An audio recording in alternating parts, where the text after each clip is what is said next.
talk to me about the sacrifices, because this is something that can really turn a lot of people off quickly, right? Like, we're killing all these animals. We're like, what's happening here?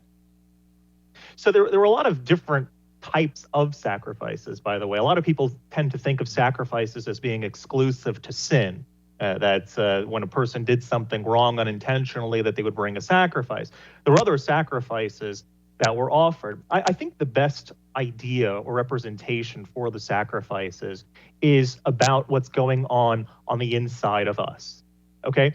And what I mean by that is, again, the temple, or the tabernacle in this case, was a physical location that manifests, that expressed spiritual ideas. So when I looked at the physical location of the tabernacle or of the temple, I would see spiritual paradigms playing out in front of my face in a physical way.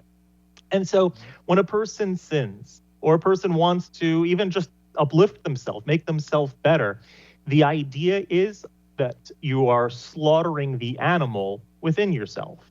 You know, when we do something that we're not supposed to do, what's the reason that we do it?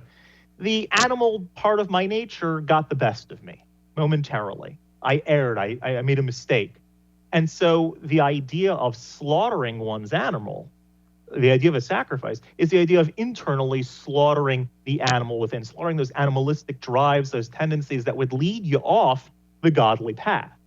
And so whether it was offering a Thanksgiving sacrifice, whether it was a sin sacrifice, this was a physical expression, a physical manifestation of what was going on the inside. I like to compare it maybe even to when you get flowers for your wife. A person does wrong to their wife, because it's always the husband that does wrong, by the way. When the husband makes the mistake and he has these heartfelt feelings of remorse, of apology, he might go to the store and get some flowers for his wife.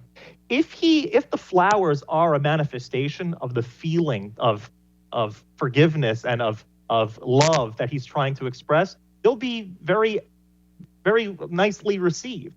If he's just said, I did wrong thing, here, have some flowers, his wife's going to tell him exactly where he can stick those flowers.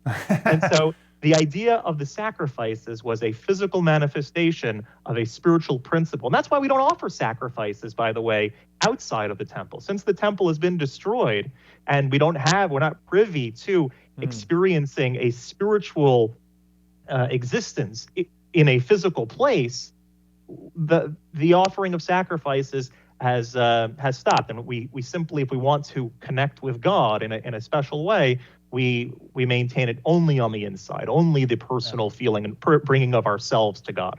Leviticus 26:5, you will eat the bread to satiety. How do you pronounce that word? Until you're satisfied. And so the blessing over there is that in response to observing the commandments, you'll eat bread and you'll be satisfied. Not necessarily will you have the quantity, but you'll be satisfied with what you have. That's a very important lesson for us in our lives. There's a much broader context. In our tradition, where there's a question that's asked in the Mishnah, who's considered a wealthy person? And the answer is the person who's satisfied with what they have. If you make $50 million and you're surrounded by billionaires and you're not satisfied with what you have, you don't feel like you're a very wealthy person. If you have gratitude for what you have and you recognize and you're happy with the lot that you had, it could be a lot less number in the bank, but you're happy.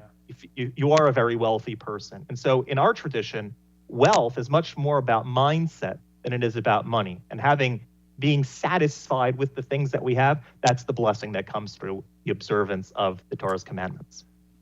Hey, Study Crusaders, we are continuing our journey through every book of the Bible. Now, everyone's heard of Genesis and maybe knows some things about Exodus, but Leviticus is always cast aside as like this weird, meaningless, like we're killing animals, the tabernacle. What are all these things that have no relevancy to me today, right? It was written 3,000 years ago, and it is incredibly relevant to today. And it will enlighten your study of the New Testament as well. We have some amazing guests. We go deep, break it all down. The book of Leviticus, you can watch it now. Download the First TV app for free.